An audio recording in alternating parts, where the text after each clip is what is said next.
こんにちは、釣りキップです。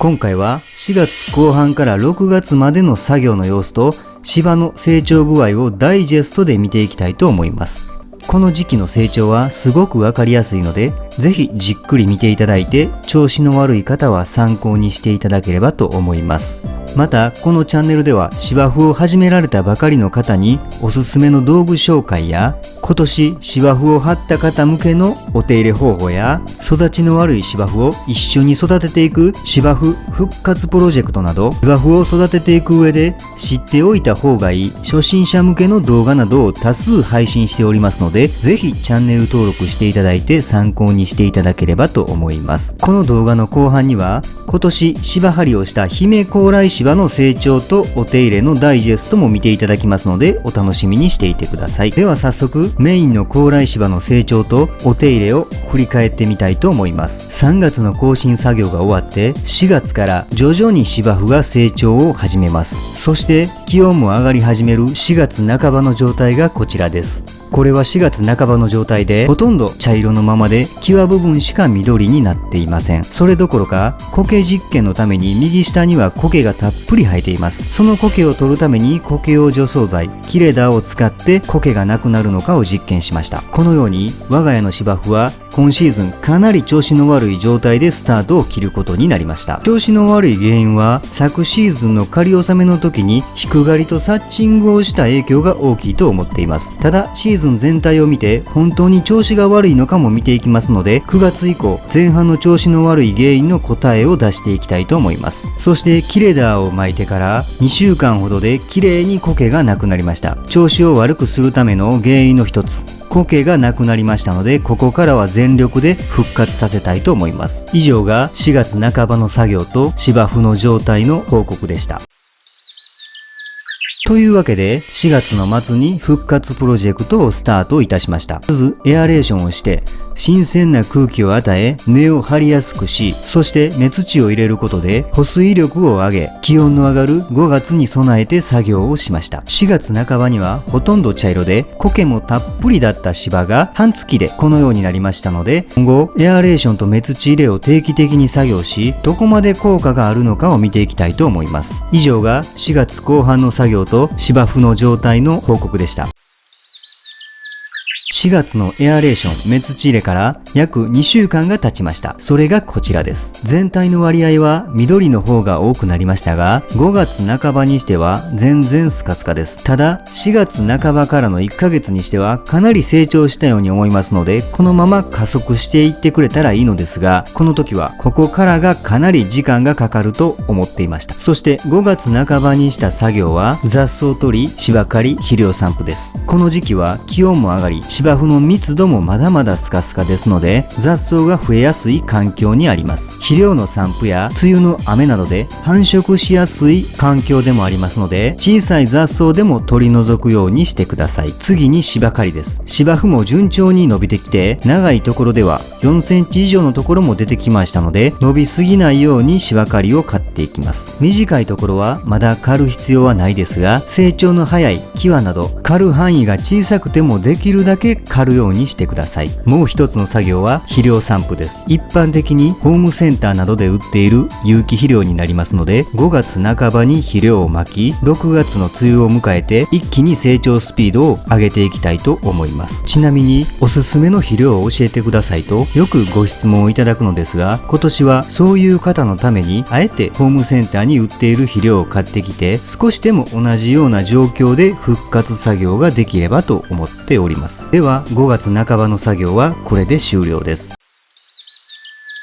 では続いて2週間後の5月末の作業と芝生の状態を見ていきます。前回の作業から約2週間が経った状態がこちらです。かなり緑が多くなり、色も深くなってきました。では5月末の作業は1番雑草取り、2番芝刈り、3番エアレーション、4番サッチング、5番メツチ入れを作業しました。さすがに5月後半ともなると気温もかなり上がり30度近くまで上がる日もありますので、成長スピードが見てわかるようになりました。ではいつものように雑草取り、芝刈りをしたのですが、今回は前回とは少し違ってエアレーションとサッチングをしました。エアレーションは夏までは月1でする予定ですので、6月分のエアレーションです。また6月か7月初めにはもう一度作業したいと思います。そしてサッチングはサッチがほとんどありませんが、軽く熊手でかき集める程度ですが作業をしていきました。このエアレーションとサッチングを5月末にする目的は6月からの梅雨に向けての対策になります。雨が大量に降ると予想されますので、できるだけ水はけと通気性を良くするための作業になります。そして最後に付録修正を目的とした目土入れをします。ここで使う目土は相談室オリジナルブレンド目土になります。通称ベイ土と呼ばれるもので、水はけ保水を考えられてブレンドされた目土になります。ですのでこの雨の多い梅雨の時期には最適な目土と判断してこのベイ土を使用させていただきました。またこのベイ土の実験はアダチャンネルで配信していますので、そちらをご覧いただければと思います。以上、この5項目で5月末の作業は完了です。今年の5月は気温も高く成長スピードも上がり、これからさらに加速していきますので、メンテナンスの回数も増やしていこうと思います。では5月末の作業と芝生の状態を報告させていただきました。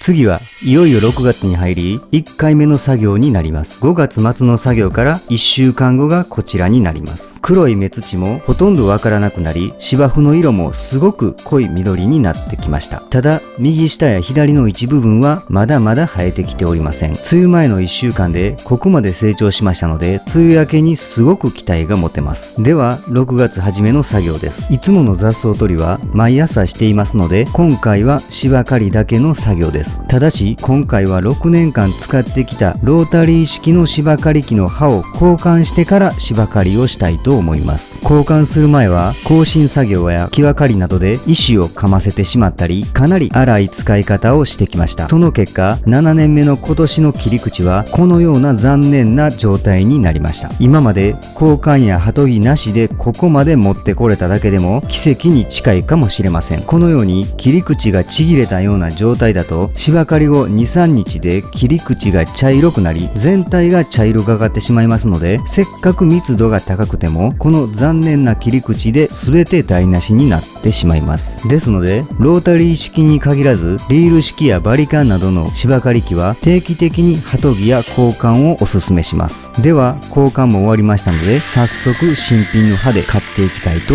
思います。まずすぐに感じたことは、音がむちゃくちゃ静かです。このロータリー式は固定刃の上を回転刃が動くことで芝を刈っていきますので、2枚の刃の接触する面積が多いためリール式に比べて音がうるさいです。ですが今までがかなりくたびれた刃を使っていましたので、半分ぐらいの音量に減りました。以前に比べるとすごく静かになりました。そして肝心の切り口はと言いますと、このようになりました。ロータリー式はリール式に比べると切れ味が少し落ちますが、これぐらい綺麗だと十分 OK だと思います。今までがいかに芝を刈っているのではなくてちぎっていたのかがよくわかります。ぜひご自身の芝刈りの切れ味を確認して、このような状態であれば鳩木や交換をおすすめします。では芝刈りも終わりましたので、たっぷり水をあげて終了です。今年は5月から異常に気温が高い日が続きますので、水不足には気をつけて水やり作業をしてください。以上で6月初めのメンテナンスが終了です。これまで4月半ばから6月までの1ヶ月半の状態を見ていただきましたが、いかがだったでしょうか。やはり冬の休眠時の刈り高によってかなり違いはあるようです。完全に枯れることはなく、根やランナーが生きている以上は成長は遅いですが復活をしてくれることが分かりました。我が家の場合は犬のトイレ事情なので調子が悪いのは休眠時の刈り高だけではありませんが、引き続きこのまま梅雨を迎えて引7月からの完全復活に向けてしっかり育てていきたいと思います。またこのように1ヶ月から2ヶ月間のメンテナンスや成長の状態を定期的に配信していきますので、ぜひチャンネル登録をしてお待ちいただければと思います。ちなみに今回の最後の6月2日の作業の次は6月7日、6月9日と作業をしておりますので、6月から7月の作業や芝生の報告をお楽しみにしていただき、どこまで復活するのか予想や期待をしながらお待ちいただければと思います。ではお待たせいたしました。今年2020年の春に新しく芝張りをした姫高麗芝の成長と作業を見ていただきたいと思います。まず3月の芝張り直後の画像です。もちろん緑の部分はありません。天気予報をよく見て、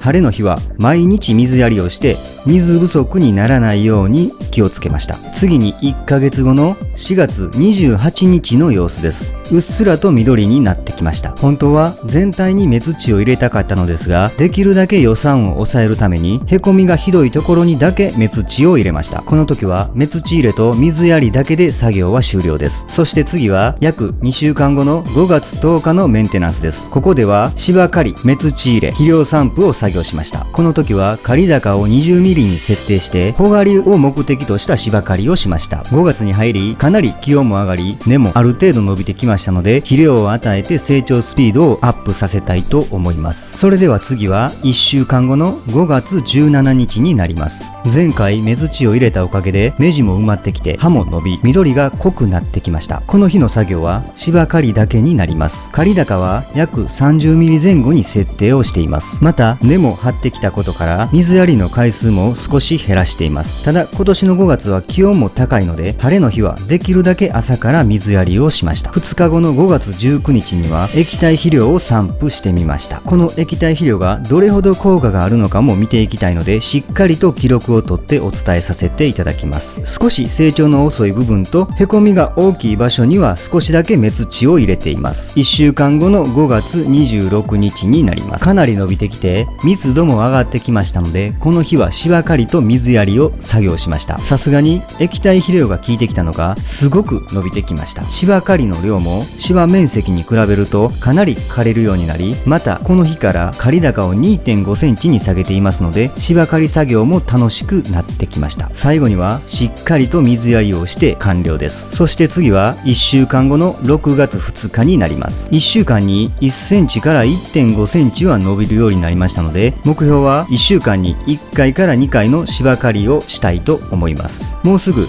雨に入りますので、休日と雨をこまめにチェックして芝刈りのタイミングをしっかりと予定していきたいと思います。そして最後の5日後の6月7日になります。たった5日ですがボーボーになってきました。液体肥料が効いていると思われます。梅雨入り前の最後になるかもしれませんので、ここは確実に芝刈りをしていきました。この時も刈り高は 2.5 センチで刈っています。ちなみにこの日の2日後6月9日にも軽く芝刈りをしました。これで梅雨前の最後の芝刈りになります。この動画を見ていただくだけでかなりの回数の芝刈りをしているのがわかると思います。いつも説明させていただいてますが、芝刈りはかなり重要度の高い作業項目になりますので、綺麗な芝生を育てるには欠かせない作業です。ですので芝生が伸びているのが分かった時点でできるだけ刈るようにしてください。以上で3月から6月までの成長を見ていただきました。今のところ問題もなく育ってくれています。何もないことが逆に怖いですが、このまま無事に梅雨を乗り越えていってほしいと思います。またメインの高麗芝エリアも含め6月からの作業成長記録を定期的にお伝えさせていただきますので、ぜひチャンネル登録してお待ちいただければと思います。ではいよいよ今週末から梅雨に入ります。